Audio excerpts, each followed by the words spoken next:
Olá, queridos alunos do 8º ano, queridas alunas, nós estamos aqui mais uma vez para mais uma aula de Geografia, hoje falando sobre a economia na África subsaariana, tá bom?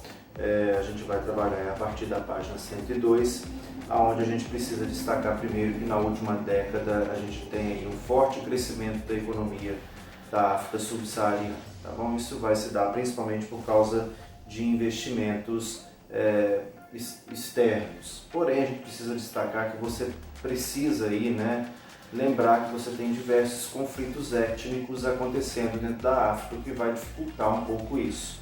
Além disso, você tem uma fraca rede de transporte também que vai atrapalhar um pouco isso aí. O livro de vocês traz uma informação importante: 2% do comércio internacional, é o que o continente africano representa hoje em dia. Então, de 100% daquilo que é produzido e vendido no mundo, 2% vem ali da África e 1% é o que eles recebem de investimento estrangeiro, tá certo? Então, de tudo que é produzido no mundo, 1% vai para investimentos no continente africano. A gente vai destacar aí primeiro a agropecuária.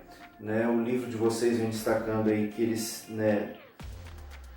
esse setor agropecuário ele acaba sendo mais forte em países mais pobres, como a gente percebe aqui na África subsaariana, tá bom?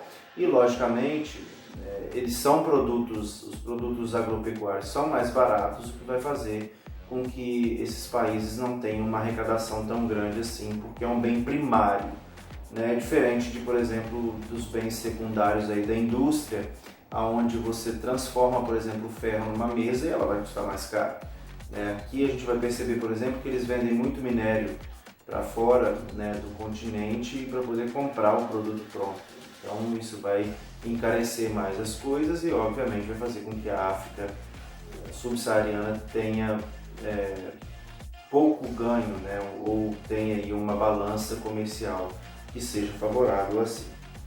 Então, a gente tem duas modalidades aí. Primeiro, a economia de subsistência, a agricultura de subsistência, que é destacado no livro de vocês. A gente já falou disso quando a gente falou lá no 7º ano sobre o feudalismo, que era uma economia de subsistência, ou seja, tudo aquilo que eles produzem é para a própria alimentação deles, E quando eles têm algum excedente, eles vão comercializar ali na comunidade local mesmo. Então, em muitos casos você tem trocas, Você planta um produto e outra pessoa está plantando algo diferente, vocês acabam trocando entre si, tá bom?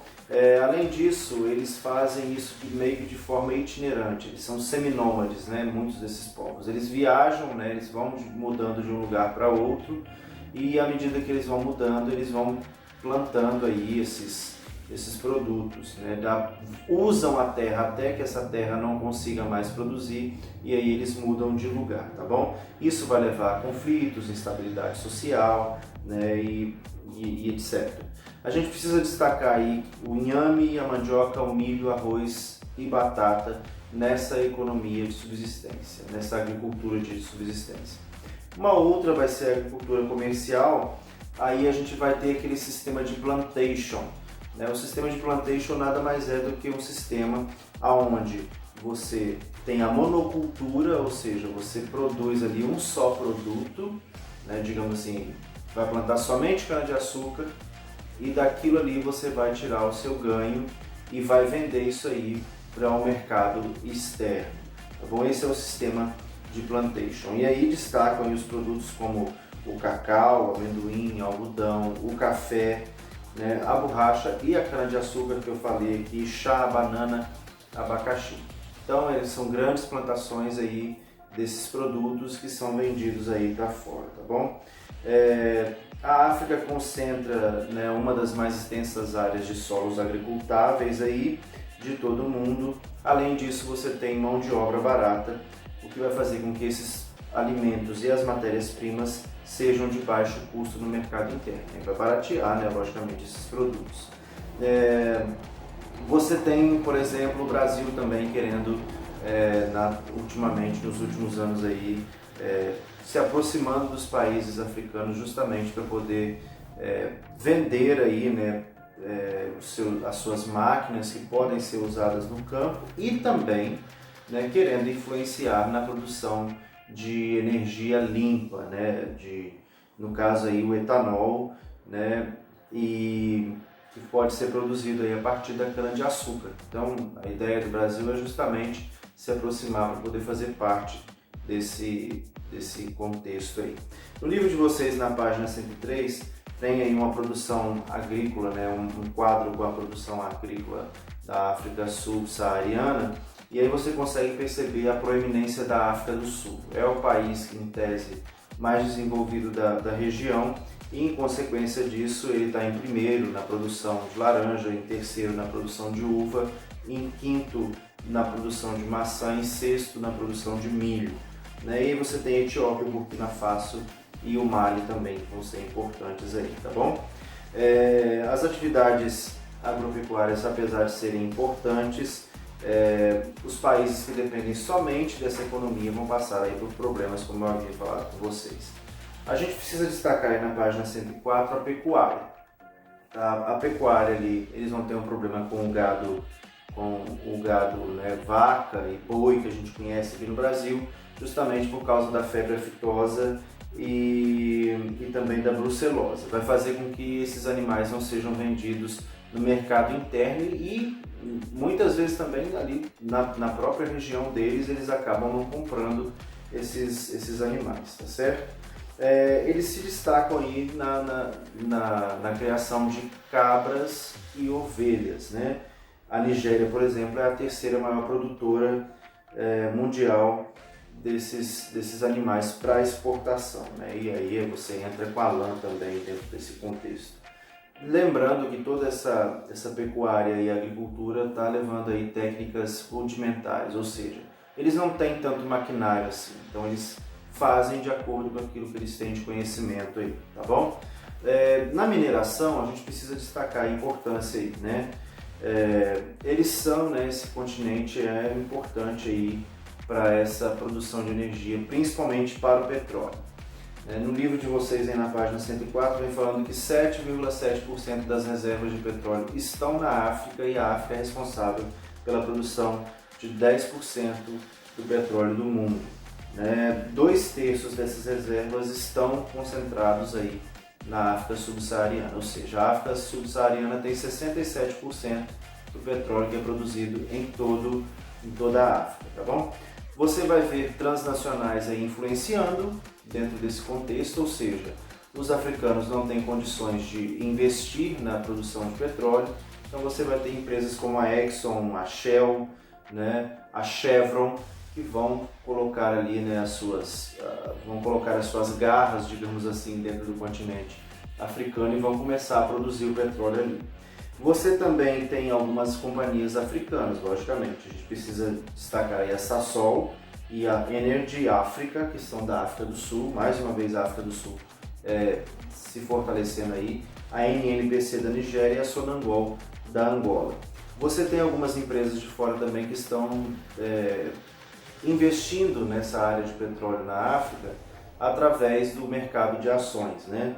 Você tem a Petronas da Malásia, você tem aqui do Brasil também a Petrobras, que tem interesses na Nigéria e na Guiné Equatorial.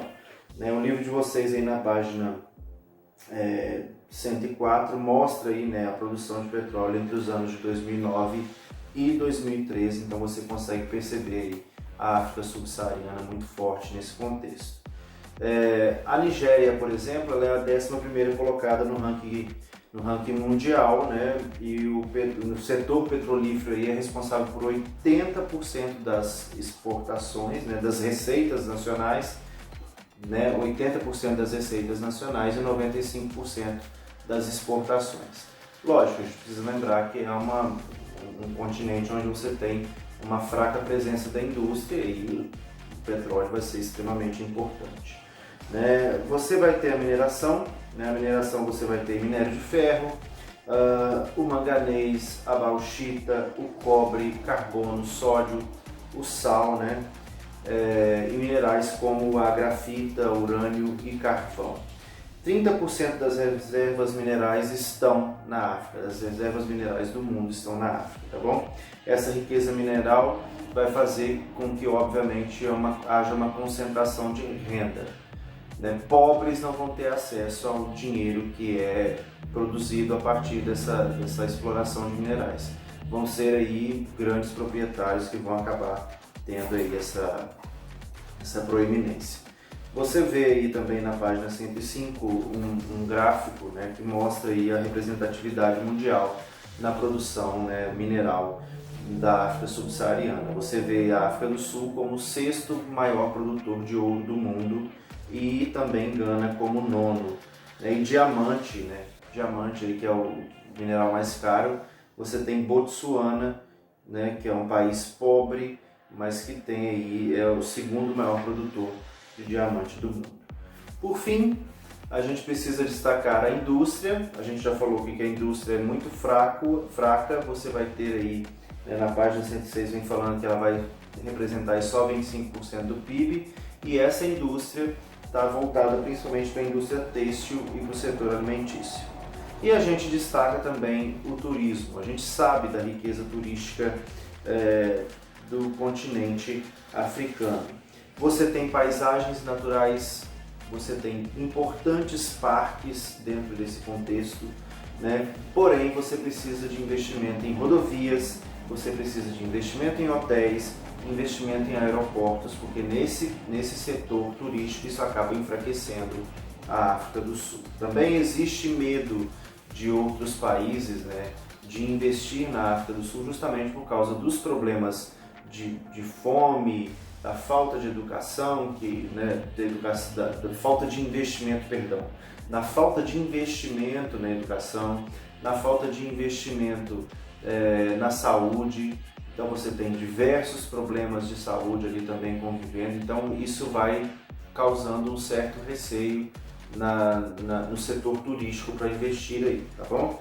A gente tem Quênia, África do Sul, Botsuana, Namíbia e Tanzânia, que já consolidaram aí o seu poder aí, tá bom? Poder no que se refere ao turismo. E a gente destaca a África do Sul, que tem o turismo de negócios, né? Ou seja, não é só o turismo para visitar e achar bonito, mas para visitar, para ir também, assistir a palestras de negócios, assistir a palestras do setor de investimentos e assim por diante. Enfim, o Banco Mundial diz aí que 48 países da África subsaariana têm potencial para expandir a sua economia no turismo, mas por causa de todos aqueles problemas que a gente falou aí, isso vai dificultando, tá bom?